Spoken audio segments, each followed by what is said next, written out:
I wanted to ask you maybe a couple of questions that you don't get to address sometimes in the YouTube comments and stuff like that. Yeah. Excuse it if people walk in. I'm in a study lounge. No, it's cool. It's the same here. My brother's making some coffee in the kitchen right now, and that's right behind you. So, so the first things first, just tell everyone about yourself. How long have you been playing?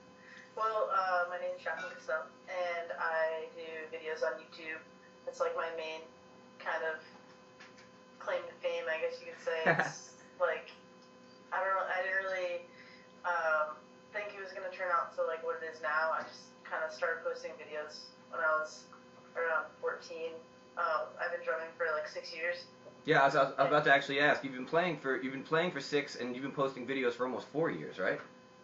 Yeah. So that's. So my first couple videos were probably really rough, but I don't really have them anymore. So. What was your very first video? It was a Ryan Cabrera song. That's why it's Is that why you took it there?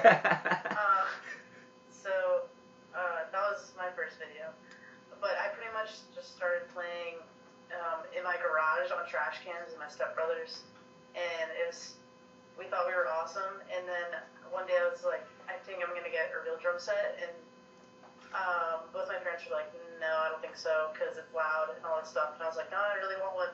And so my dad finally got me a drum set, and everybody didn't think I was actually going to play it. They were like, oh, she'll probably play it once and never play it again. Well, how fun can it possibly be? And then I took a few lessons, and actually it's just, I think I only took like 3 or 4 lessons at the beginning, and then I kind of just started playing along to my iPod to some of my favorite songs. Right. And it kind of went from there. Like I think I just kept practicing, and I would play with some friends that played guitar or whatever. My stepbrother played guitar. And then, I don't know, I think I posted a video on YouTube, like, it was like the Ryan Cabrera video or whatever. Right. And then I just kept posting videos from then on. And, from then I got, like, new cymbals eventually and microphones or whatever, which obviously helps. Of course. So, I don't know, that's kind of how it started. Cool. That's very cool. Take us through maybe a normal practice routine of Jacqueline Cassell. All right, well, recently, last semester I actually started taking lessons again. Right. And my instructor, his name's Greg Holloway, and he has played with people, he's played with Aretha Franklin before, and nice. he knows so much about drumming that when I first sat down with him, he's like, just play on the kit, and I was like, okay. And so I played around for like 5 minutes or whatever, and after he kind of just like, I want to work with you on this and this and this, and I was like, I don't even know how to tell you that. Like, you're a genius, like all the things he was saying. And so I've been taking lessons again, but normally when I sit down on my drum set, I'll warm up a little bit and just go through a few rudiments, nothing like too complicated, just kind of like to loosen up or whatever. And I recently been taking like, I guess, lessons from Mike Johnston. He does like the online lessons. Right. He's on YouTube, I think, as well. And when I met him at NAMM, I was talking to him about it, and I was like, yeah, I'll have to check those out or whatever. And so I signed up for 1 month, and like, even though it's through the internet, like, I actually learned a lot. It's kind of crazy, even though I don't have a drum set while I'm watching it. Right. I still have a practice pad. I'm kind of like, and there's like spreadsheets of the music that he writes down. Right. So you're still. So I've been working on like a lot of like technical stuff because I do. There's so much room to improve. After I went to NAMM, I came back and I was like, I don't know anything about drums anymore. Like, I see people like, Jojo Mayer's there, and like. Yeah, the gods are there. Drummers that I look up to, like Lady Gaga's drummer Spanky. Yeah. He's there, and he was playing, and I was just sitting there going, I might get home and just not play anymore. Yeah. Well, I don't know. That leads me to another question. Who actually are some of the drummers that inspire you and that you look up to? Oh man, there's so many. Yeah, I know. That's the question that gets, I think, every single musician when you ask them for their favorite. It's impossible. So just a group of favorites is okay. Oh man. Well, one of the first drummers I looked up to, I think everybody can say Travis Barker. I think it was just the cool factor. He's just really fast with his fills. But on a more technical side, I came across a drummer. His name is Joe Babiak, and he's a good friend of mine. And he had like this giant green and purple GMS drum set. It was like double bass and like toms all over. And he was like one of the first drummers I saw on YouTube, and I was just like, you are great. Like, he had awesome solos and just like cool stuff and like different time signatures, and I was just like, I love this guy. Yeah. And so somehow we got in contact and met at NAMM when I went in 2009, and then I met up with him, this past January at NAMM, and like, he's one of my biggest inspirations. Like, he does crazy things on the drum set, but there's obviously like people like Zach Barrow from Paramore, who's not in Paramore anymore, but right. Yeah, my influences for like rock and pop stuff. There's so many. There's some people that can sit down on a drum set and just groove, like Spanky McCurdy, who plays for Lady Gaga. Like, I met him, and I was like, I love you, man. Like, it was funny. And, like, Mike Johnston's a huge inspiration. So to hang out with him, I actually had breakfast with him the next morning. Yeah, like, I heard about that, yeah. And I was just like, is this happening? Like, I was like, he's drinking, like, green tea. That must be his favorite tea. Okay, not trying to stop.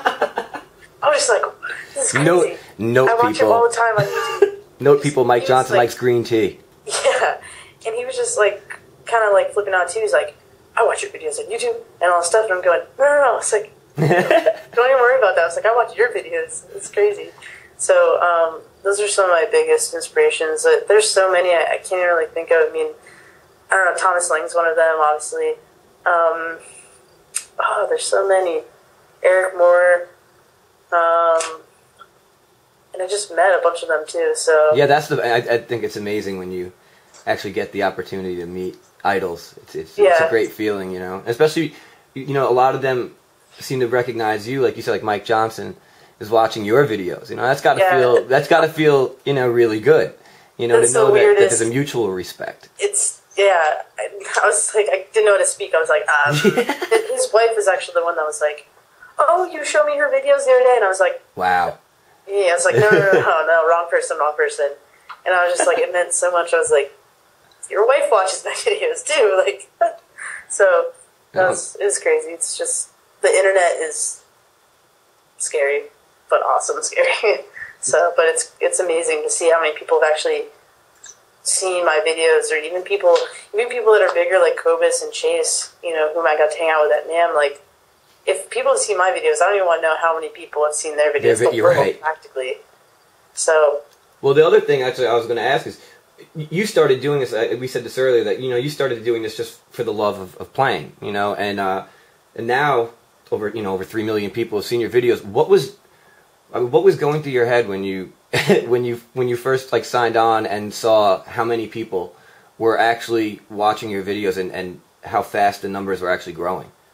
Well, it didn't happen overnight, but there was a point where I started getting more comments and more views, and I was like, well, maybe I should keep posting videos, and maybe I should kind of like put a little pizzazz and things. Like, I had just a normal beginner drum set, and it wasn't anything special, but people were like, oh, it's a girl drummer, and that's kind of like something that some people hold against me. Like, oh, you only have these views because you're a girl. I'm like, well, I mean, sure, great, yeah. I mean, I'm sure that adds to it. Yeah, you still played. Yeah, you weren't born a girl playing drums. You worked at that just like everybody else. Right. Yeah. So, I mean, and I eventually got a new drum set, which is SJC drums. I actually didn't tell you what equipment I played, but I play SJC drums. Well, it's actually good because my camcorder wasn't working before, and I missed half the first question. Oh. So, that was perfect. Perfect. Well, yeah, I play SJC custom drums, and I've known them for a good while.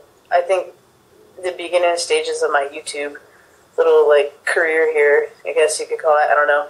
And I don't know, I think it was when MySpace was, like, really big, and so you had, like, drum companies that were, like, emailing you. Some of them sent out, like, mass emails, but some of them actually sent out actual emails or whatever. Right, like personalized. And I got one from them, but I was just like, I don't really need a new drum set. And then, I was like, but thanks, I really appreciate it. And so a few months later, I was like, isn't that drum company that, sent me a message like a few months ago? I was like, oh, shoot, I really messed that up, didn't I? Yeah. It's like, I like their drums. And so I was talking to Mike, and I was like, I do videos on YouTube. He's like, yeah, we know, that's why we emailed you. Like, we saw your videos. And I was like, oh, okay. So we kind of worked something out, and I had a drum set. I still had the same drum set, but it had stars on it. It was, like, really flashy, whatever. And I recently took all those off and went for more of a, like, classy look, I guess. I kind of grew out of the stars. Sophistication.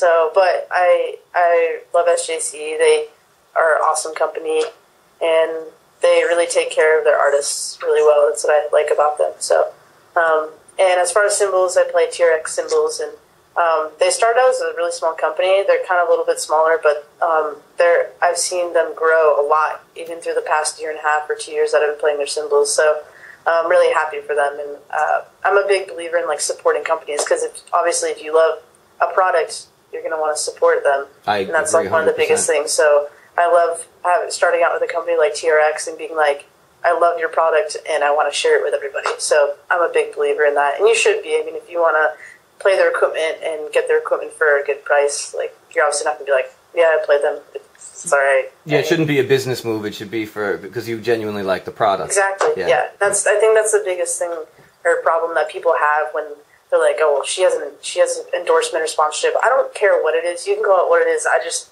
like that I can play their equipment. Right. You're happy to be playing. Have this like good relationship with an awesome company. So. No, that's awesome. So let's see. Do you play any other instruments at all? Well, in like third grade, I think I played the recorder. Yeah, I'm with you on that. And throughout middle school, I actually played the trombone and baritone.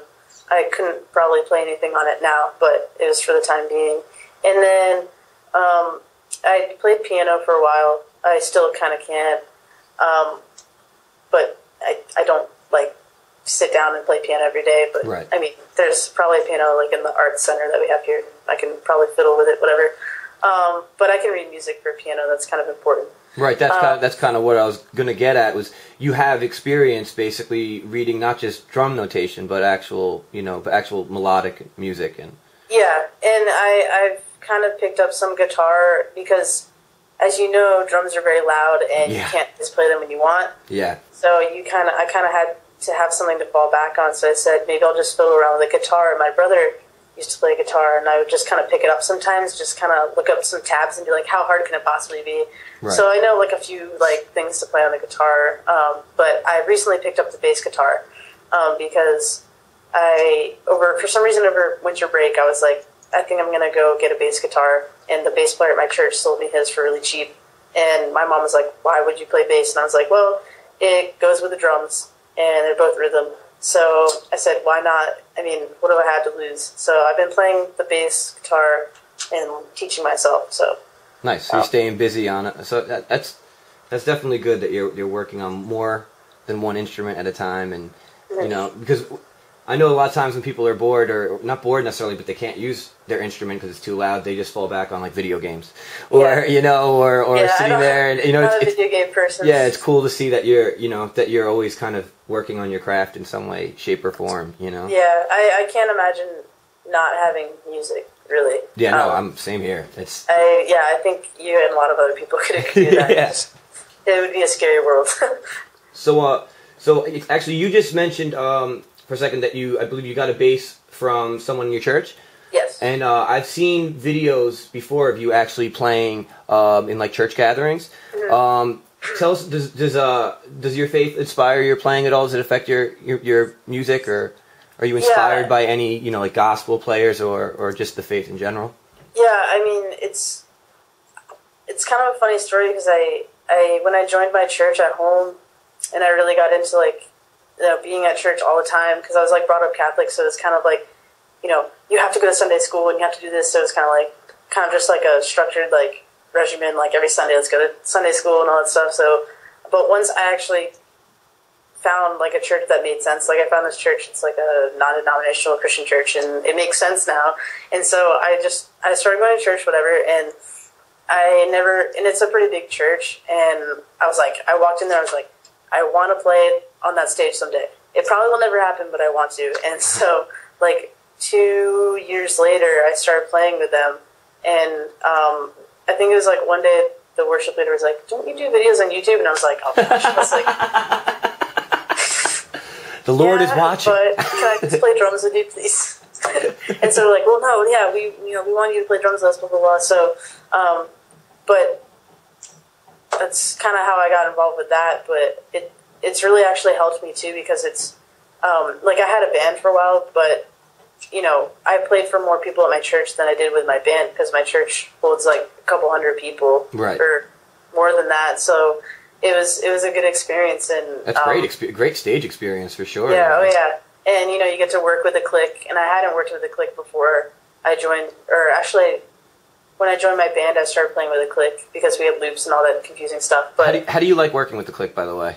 I can't play without it now. Really? I had never played with it until I joined my band Back to the Party when I was in Florida, and they said, "Well, you need to play with the clique," and I said, "Okay, well, I don't have one." They're like, "We need to get one because we have loops, and you need to figure that out." And I was like, "Oh, okay." So it was confusing because I've only messed up like once in a show where the samples, I counted off wrong and the samples were off, so there was like a big like bass drop in the middle of the song. It was like, and people were like, I was there. I was like, sorry. But, I mean, I started playing it then, and then it got really intense when I started playing at the church because when I was in the band, I was the only one that had the click in my ears. Right.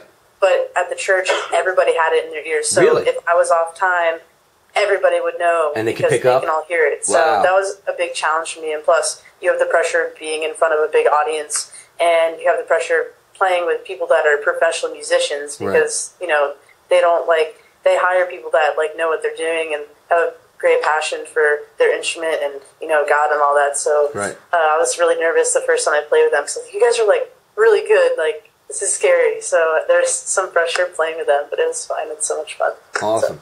So you actually mentioned Back to the Party, which was your old band when you were in Florida. Yes. Are you playing with anyone right now in the D.C. area? As of now, no. I mean, band-wise, no. Right. But I am playing for... They do this... There's a big church in D.C. called McAuley Bible Church. And what they have like a branch that goes to college campuses around the D.C. area. Okay. And so it's real contemporary. They have like the big rock band thing. And I posted a video, I think, yesterday of it. And I think on my Vimeo, but whatever. And so it's really fun because it kind of reminds me of home a little bit, and it gives me that kind of chance to play every week and kind of, even though I don't have a drum set here in college, I can still play with a band and have fun and be able to like still practice, you know, instead of sitting in my room. Because this semester I'm not taking lessons because I have a lot of classes I'm taking. So, but it's still a really good way to like play drums and also be at church. Just to like do my big things. So yeah, two birds with one stone. Mm-hmm. Yeah. So okay, so here's a question for you. What has been, if you had to pick one, only one, what has been the most surreal moment for you so far in for drumming?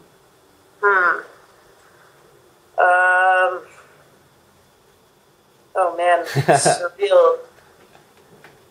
I think meeting some of my biggest idols and just talking to them at NAMM, like whether it was in 2009 or this year, it's kind of like, I don't know, I just didn't know like what to say to some people. It's just like, I love your drumming, I love you, and then you realize you're like, oh, well, they're just people too, but you're still just like blown away by their abilities. And I don't know, I think one of the coolest things that I can think of lately was just talking to like Mike Johnston, somebody I look up to so much, and having them be like, oh, I watch your videos. I'm like, what? You know, it's kind of like, it's just crazy. I didn't even know what to like say. I was just like, oh, but I just do drum videos on the internet. He's like, well, that's what I do. And it's like, but you don't understand. Like, you're really good. So, but it's also really cool having like companies like SJC and T-Rex that like actually care about you and they want to see you do well and stuff like that. Let's see. I'm trying to think of something like super duper. I mean, just that sounds pretty super duper. I'm pretty sure like the YouTube thing in general. Like I think 3,400,000 something or 300,000 something views right now. It's an incredible number. That is really surreal, and you don't really realize. Like I do realize like how big that is, but until somebody actually says it to you, they're like, "Oh, well, you know, what do you do?" You're like, "I do videos on YouTube. And I have like 3 million views." You're like, "Wait, I just said 3 million." Yeah, like that's a lot of people. Yeah, when the you M put word. it into perspective, like I played shows for I don't know, like 500 people or whatever at my church, and you're like, that's a lot of people, but now you're thinking 3 million millions. is like yeah, that big compared to the 500 people. So it's that's probably one of the most surreal things, just knowing that people want to watch things that I put on the internet of just me playing drums. I don't know. It's pretty crazy and pretty cool. It's an awesome, like, support system. Like, it's like a giant family. And people, for some reason, people don't think I like watching their videos, but I creep on everybody's videos all the time. They don't know it. You need to tell these people, man. It would make them feel really good. Yeah, I mean, I don't know. Sometimes I'll comment and be like, wow, that was awesome. They'd be like, did you just comment on my video? I'm like, Like, I'm just a normal person, man. Like, what you're playing here is way better than what I'm playing. Yeah, but what you've been doing, you know, you do it really well, and I've seen a lot of improvement just from the old, as far as just camera work and editing and sound. Thanks, your the ability to get the right sound out of your drums with the miking, toning, everything's really, you know, I think it's really come along awesome. It's been like really hard to do that too, because coming from like home where I had a specific drum room, and then, you know, I go to college, so I'm leaving the state and I come to college and say, all right, well, what am I going to do with my drums? And there's a point where I was like, am I going to have to just completely stop YouTube? Because I might have to do that. I don't know. You know, and so I found a place to put my drums and set up everything. So it worked out. But yeah, it's crazy. No, good for you. At least you didn't let it get put aside. That's great that you actually were able to. Because a lot of people don't understand, like, the reason why I do these videos, besides the fact that it's something I really enjoy doing, is because I like putting videos on YouTube for people to see, and they enjoy seeing them. Right. And a lot of people don't realize that I'm doing it for them. No, I mean, obviously, like, I love doing it, but, you know, if 10 people were watching my videos, I might not post anymore, you know. But there was a time when 10 people watched my videos only, and, like, I was just posting them. I don't know what I thought what I was doing, but it's just like playing horrible songs. But well, Ryan, man. Ryan. So here's a question for you. Actually, have you ever thought about playing or recording any videos or putting up any videos of you playing solo or just without like, you know, basically without a cover, or like something original, free form, whatever it may be? Yeah, I think I've only done two of those. I did one a long time ago, and one in like a practice room at college, I think. Okay. And I usually hate doing them because the feedback is I wouldn't say annoying, but it's. I know where you're coming from. I'm not like a solo person, and I think it's just because I don't like the word solo. Right. Like at NAMM, when I would sit down on like the drum set, like I would just play whatever, and people would be like, play solo, play solo. I'd be like, well, what? You know, I don't like the word. And I was talking to Cobus about it actually, and he was like, I hate that word. He's like, I can just sit down and groove and whatever, but people would be like, oh, play a solo, yeah, and he'll be like, no, how about I just sit down and jam, you know? So yeah. But I mean, if I do a video like that, I might put it on my second channel. You have shout out your second channel, by the way. Yeah, my second channel is youtube.com/Jacqueline Cassell. The spelling, you might have to figure that out yourself. I'll put it up below you right now. It's on my main channel. They're under, like, on the right side, it says, like, I do vlogs, or I don't know, whatever it is. But I post, like, I think I have a video from NAMM there. There's a video of Thomas Bridgen talking to the camera like crazy, because he's awesome. And I posted a video recently of me filming my friends and I in the snow. So it's anything from drums to just random stuff. But I want to, like, restrict putting, like, just drum videos on my drumming channel, because some people are picky. They're like, this isn't really a drum video, so stop wasting your time. Yeah. Yeah, the people out there in internet lander, they're they're a little harsh. They're a little harsh sometimes. I think some people ask me sometimes, like, you know, like, how do you deal with all this? And, like, you know, you're a pretty, like, independent person, and, like, you seem like, you know, you're talking about it, like, well, I'd like to thank YouTube for that, because in the beginning it wasn't like, oh, you're so good at drums and all this stuff, and I'm not saying I'm the best drummer ever, you know, but, you know, at the beginning it was just like, you suck, you're ugly, go die, and all this stuff, and yeah, I think people that want to post videos on YouTube need to be extremely aware of the fact that you need to have really thick skin. People out there like to hate and just for the fact of that it's something to do, you know, and you'll notice that most of the people that are usually bashing are the ones that don't have any videos up of themselves, but they're talking about how amazing they are. Yeah. And that's some of my favorite because, you know, like I've watched